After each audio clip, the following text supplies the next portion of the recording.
এই অৰুণোদয় আঁচনি 830 টকা আছিল। যোৱাবাৰ আমি তাত প্ৰথমে 100 টকা, তাৰ পিছত 250 টকা আমি সংযোজন কৰি দিছিলো, যাতে ৰাজ্যৰ দুখীয়া দৰিদ্ৰ ৰাইজে ইলেক্ট্ৰিচিটি বিল নিজৰ টকা খৰচ নোহোৱাকৈ দিব পাৰে।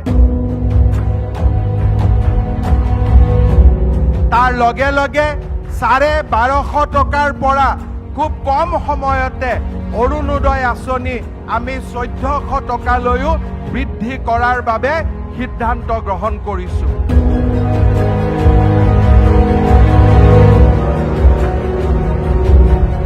বহুত মানুহে মোক কৈছিলে যে ৰেচন কাৰ্ড আমাৰ নাই। ছেপ্টেম্বৰ মাহৰ শেষত বা অক্টোবৰ মাহৰ প্ৰথম সপ্তাহত আমি অসমৰ 40 লাখ ব্যক্তিক নতুনকৈ ৰেচন কাৰ্ড দিয়াৰ বাবে সিদ্ধান্ত গ্ৰহণ কৰিছো।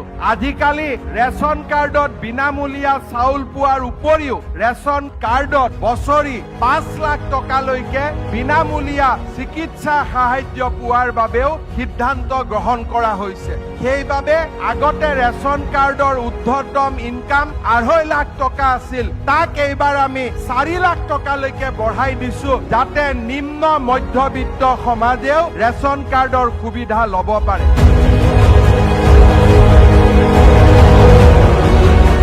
এইবাৰ আমি সিদ্ধান্ত লৈছো যে অসমৰ 2 লাখ ল'ৰা ছোৱালীক বেংকত একো মৰ্টগেজ নোহোৱাকৈ আমি 2 লাখ টকাকৈ সাহায্য দিব খুজিছো, যাতে তেওঁলোকে আত্মসংস্থাপনৰ পথ বাছি ল'ব পাৰে। যুৱক যুৱতীসকলে কি ধৰণে নিজস্ব পৰিকল্পনাৰে আমি স্বাৱলম্বী হ'ব পাৰো, তাৰ বাবে আপোনালোকে চিন্তাৰ চৰ্চা আৰম্ভ কৰক।